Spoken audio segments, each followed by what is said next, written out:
آج 11 سپٹمبر ہے اور 9/11 کے واقعات نے 2001 کے بعد سے پوری دنیا کو بدل دیا اور دنیا اپنے 2001 سے پہلے والی صورتحال کے اندر شاید کبھی بھی واپس نہیں جا پائے گی. لیکن اس کے بعد بہت سارے ایسے ایونٹس ہیں جو پوری دنیا کو ری شیپ کر رہے ہیں, فردر ری شیپ کر رہے ہیں. وہ جو ایک نیو ورلڈ آرڈر 9/11 کے بعد بہت جس کا شور ہوا تھا کہ امریکہ واحد سپر پاور ہے اور وہ کہیں پہ بھی وہ ڈکٹیٹ کر سکتا ہے, وہ 9/11 نے پہلے اس کو چیلنج کیا تھا. لیکن اب جو واقعات ہو رہے ہیں شاید وہ نیو ورلڈ آرڈر کے بعد کئی اور قسم کے آرڈرز آئیں گے اور ایک کیوٹک قسم کی دنیا ہمارے سامنے نظر آتی ہے. نیتن یاہو کا جو دوحہ کے اوپر, قطر کے اوپر حملہ ہے, وہ بھی اسی سلسلے کی ایک کڑی ہے. نیتن یاہو نے 9/11 کے واقعات کا تذکرہ کرتے ہوئے جو دوحہ کے اوپر اٹیک ہے اس کو تشبیہ دی ہے اس حملے کے ساتھ جو امریکہ نے اسامہ بن لادن کی تلاش میں پاکستانی علاقے ایبٹ آباد کے اوپر کیا. اب یہ بڑا انٹرسٹنگ ہے, جو پیس ٹاکس ہو رہی تھیں فلسطینیوں کے ساتھ, حماس کے ساتھ اور اسرائیل کے ساتھ, قطر اس کو ہوسٹ کر رہا تھا. پہلے ایران کے ساتھ جو پیس ٹاکس ہو رہی تھی اس کو قطر ہوسٹ کر رہا تھا اور امریکہ نے اور اسرائیل نے ایران کے اوپر حملہ کیا. اب اسرائیل اور حماس کے مابین دوبارہ قطر پیس ٹاکس ہوسٹ کر رہا تھا اور اسرائیل نے, نیتن یاہو نے غنڈہ گردی کی اور غنڈہ گردی کرتے ہوئے دوحہ کے اوپر اٹیک کیا. انہی جو پیس نیگوشیٹرز تھے انہی کو جا کے ہٹ کیا. اب یہ بدماشی اور غنڈہ گردی ہے, اس کا دنیا کے کسی بھی مہذب معاشرے کے کسی بھی واقعے کے ساتھ تعلق جوڑنا ممکن ہی نہیں ہے. اسامہ بن لادن کی بھی ایک ہسٹری ہے جس کے اندر پاکستان کا ایک حصہ ہے. حصہ میں بتاتا ہوں کہ حصہ کیا ہے. جہاد افغانستان کے دنوں میں جو عرب دنیا سے مجاہد بھرتی کر کے لائے گئے مجاہدین, جو عرب ورلڈ سے پاکستانی سرزمین پر آئے, یہاں ٹریننگ گراؤنڈز پرووائڈ کی گئیں, وہ تمام عرب مجاہد جو تھے وہ CIA ریکروٹ کر کے لائی اور یہ ڈاکومنٹڈ ہے. پاکستان نہیں لایا. آپ ہیلری کلنٹن جو آپ کی سیکرٹری آف اسٹیٹ ہے اس کے بیانات سن لیں یا اپنے پرانے جو ڈیفنس سیکرٹری ہیں ان کے فورن سیکرٹریز کی کتابیں یا تجزیے ان کے پڑھ لیں. تمام عرب مجاہدین بشمول ایمن الظواہری اور اسامہ بن لادن, ان کو CIA اس علاقے میں لے کر آئی. کس لیے لے کر آئی؟ روس سے لڑوانے کے لیے. اور جو افغان مجاہدین یا افغان پناہ گزین ہمارے علاقوں میں تھے, ان کو یہاں پہ ٹریننگ گراؤنڈز پرووائڈ کرنے کے لیے جو سلیبس بن کر آیا وہ نبراسکا یونیورسٹی نے بنایا اور ان کو تربیت دی گئی کہ یہ تم 2 روسی مارو گے تو جنت میں جاؤ گے. وہ 2+2 وہ آگے 4 روسیوں کو مارنے کا یا 2+2 4 کلاشنکوف کر کے ان کو بتایا جاتا تھا. اس طریقے سے ہم نے اس پوری جنریشن کو ریڈیکلائز کیا. ہمارا اس میں قصور ہے پاکستان کا. ہم نے اپنی سرزمین اس کام کے لیے استعمال ہونے دی جس کی سزا ہم نے بعد میں یہ TTP کوئی اور مسلح جتھا لشکر سپاہ اس کی صورت میں بھگتی. یہ ہمارا قصور ہے. اسامہ بن لادن کو ایبٹ آباد میں لا کے ہم نے دعوت دے کے نہیں بسایا. اس کے پیچھے بھی ایک تاریخ ہے. جب تورا بورا پہ امریکی ایئر فورس نے بمبنگ کی, ان کو پتہ چلا کہ یہاں پر کنسنٹریشن ہے اس وقت القاعدہ کی, تو تورا بورا کے اوپر جا کے انہوں نے ڈیزی کٹر پھینکی, اوپر سے بہت بمباری کی. اس وقت کو کہتے تھے اس سے بڑا بم ہے کوئی نہیں. جیسے ابھی انہوں نے ایران پہ جو مارے ہیں 30,000 پاؤنڈ وزنی بم, اسی طرح کے وہ تھے. وہ بش جو جونیئر تھا وہ کہتے تھے وی ول اسموک دیم آؤٹ, یہ ٹرم تھی اس کی کہ ہم ان کو غاروں سے باہر نکالیں گے, اتنی بمباری کریں گے. لیکن رمزفیلڈ جو اس وقت ان کے سیکرٹری آف ڈیفنس تھے, ان کی ٹانگیں کام گئیں اور وہ وہاں پر اپنی فورسز نہ بھیج پائے. خوف کے عالم میں کہ وہاں سے ریئیکشن کیا آئے گا, زمینی فوج نہیں بھیجی, اوپر سے بمباری کی. تو یہ جو پورا القاعدہ کا گروپ تھا جو تو اس بمباری میں شہید ہو گئے, مارے گئے. باقی نکلے انہوں نے بارڈر کراس کیا کیونکہ پورس بارڈر تھا. افغان پاکستانی بارڈر اسی طریقے سے تھا ہمیشہ سے.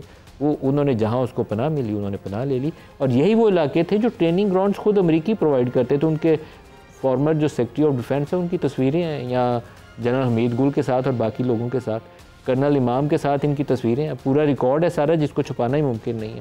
امریکی صدر ان مجاہدین کو واشنگٹن میں وائٹ ہاؤس میں ہوسٹ کرتے تھے اور کہتے تھے یہ ہمارے فاؤنڈنگ فادرز کے برابر ہیں, یہ اتنے قابل احترام ہیں یہ لوگ. ان لوگوں کو ٹریننگ گراؤنڈز پاکستان میں دی گئیں اور پورے ویسٹ نے اور امریکہ نے اس کاز کو سپورٹ کیا.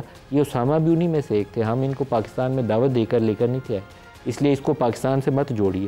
لیکن آج جو کچھ آپ غزہ میں مسلمانوں کے ساتھ کر رہے ہیں, جو کچھ سیریا میں کیا گیا, جو کچھ یمن میں ہو رہا ہے اور پہلے بھی کیا گیا, اور جو لیبیا کے ساتھ ہوا, جو عرب سپرنگ کے نام کے اوپر پورے عرب ورلڈ کے ساتھ ہوا, جو اب قطر کے اوپر اٹیک ہوا, اس کا کہیں نہ کہیں ایک نیگیٹو فال آؤٹ کہیں زیادہ دور نہیں ہے. جسٹ راؤنڈ دی کارنر کسی ایک سٹیج پہ نکلے گا. 50-60 ہزار آپ انسانوں کو, نہتے انسانوں کو ہاسپٹل کے اندر 2-2, 3-3 ماہ کے بچوں کو آپ مار دیں اور آپ بھوک کے ہاتھوں باقی لوگوں کو قتل عام کر رہے ہوں اور اپنے آپ کو آپ مہذب کہلائیں. یہ ویسٹ جو پوری دنیا کو ہیومن رائٹس کے لیکچرز دیتا تھا اور امریکہ بتاتا تھا آپ کے ہاں یہ ہیومن رائٹس وائلیشنز ہو رہی ہیں, وہ اس کو یہ وائلیشنز نظر نہیں آئیں. 50-60 ہزار لوگوں کو مار دینا اور پتہ نہیں لاکھوں کو اپاہج کر دینا اور جو باقی وہاں ہیں ان کو بھوک اور افلاس کے ہاتھوں مار دینا. اگر اس کی کوئی یارڈ سٹک کبھی تاریخ میں لکھی جائے گی تو سب سے زیادہ بدصورت نظر جو قوم نظر آئے گی وہ وہی ہے جو اس وقت غزہ کے اندر اس بمباری کو, اس قتل عام کو سپورٹ کر رہی ہے اور آنکھیں بند کر کے بیٹھی ہے.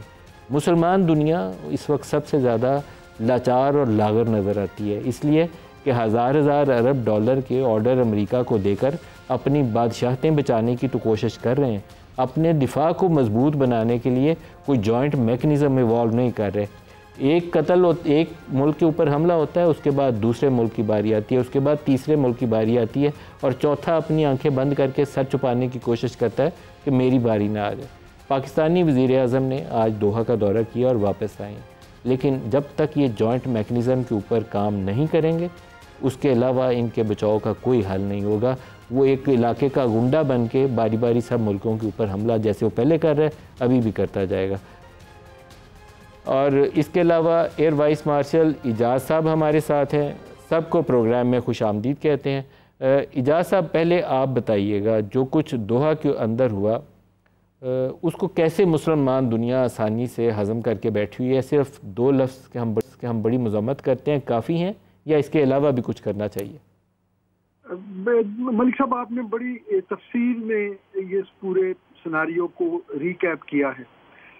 یہ دن کیوں دیکھنا نصیب ہوا ہمیں؟ بدقسمتی یہ ہے کہ ہمارے اتنے بڑے پاپولیشن سائز, اتنے بڑے مسلمانوں کی جو ہیں حکومتیں جن کو ہم تو مسلم امہ کہتے تھکتے نہیں ہیں, لیکن اس کا سگنیفیکنس کیا ہے سوائے ایک مذمتی قرارداد کے؟ آج تک کیا ہم نے کبھی کوئی عملی قدم اٹھایا؟ ملٹری الائنس کی آپ بات کرتے ہیں تو پورے گلف سٹیٹس جو ہیں ان کے جو وار پلانز اور ان کا جو فلسفی ہے سیکیورٹی کی وہ صرف یہ ہے کہ آپ نے اپنے آپ کو صرف جو ہے 24 گھنٹے کے لیے وائبل رکھنا ہے, اس کے بعد امریکن ٹروپس جو ہیں وہ موبلائز ہو کے وار تھیٹر میں پہنچ جائیں گے اور آپ کو پروٹیکٹ کریں گے. اور اس فالس سیکیورٹی کا جو ایک فیلنگ ہے یا ایک کمفرٹ لیول جو ایک کریٹ کیا گیا ہے اس کی پرائز ہم یہ دیتے ہیں کہ ہم امریکہ کو جو ہے ملٹی ملین ڈالرز کے جہاز دیتے ہیں, ملٹی ملین ڈالرز کی لگژری یاٹس ان کو دیتے ہیں اور جو ہے ملٹی بلینز کا یعنی 500 بلین 600 بلین کے ان سے اسلحہ خریدتے ہیں. لیکن ان سب چیزوں کا نیٹ فائدہ کیا ہے؟ ایک چھوٹا سا ملک جو ہے وہ آج نہ صرف یہ کہ اپنی منمانی کر رہا ہے بلکہ وہ یہ اعلان کر رہا ہے. آپ یہ دیکھیے, ایک تو جو ہے نا اسٹرائک کی سے پہلے یا اسٹرائک کے تک کی باتوں کو چھوڑیں, اسٹرائک کے بعد جو پرائم منسٹر نیتنیاہو کا بیان آیا ہے وہ انہوں نے کہا کہ جی وی ول برنگ دیم ٹو جسٹس, یعنی جس کو خود انصاف کے کٹہرے میں کھڑا ہونا چاہیے جو کہ خود ایک کرمنل ہے انٹرنیشنل لاء میں, وہ عرب ملکوں کو دھمکی دے رہا ہے کہ آپ ان کو جو ہے ہاربر نہ کریں ورنہ ہم انہیں جو ہے جسٹس پرووائڈ کریں گے. تو یہ آئرنی ہے ملک صاحب, جب تک یہ مسلمان ملک جو ہیں وہ نوشتہ دیوار کو نہیں پڑھیں گے, جب تک یہ اللہ پہ بھروسہ نہیں کریں گے اور اپنی قوت کو یکجا نہیں کریں گے, یہ جو فالس سینس آف سیکیورٹی ہے جس کے نیچے وہ اپنی بادشاہتیں قائم کر رہے ہیں اور دولت اکٹھی کر رہے ہیں, یہ ان کو بچانے والی نہیں ہے. ایئر وائس مارشل اعجاز صاحب بہت شکریہ آپ نے ہمیں جوائن کیا.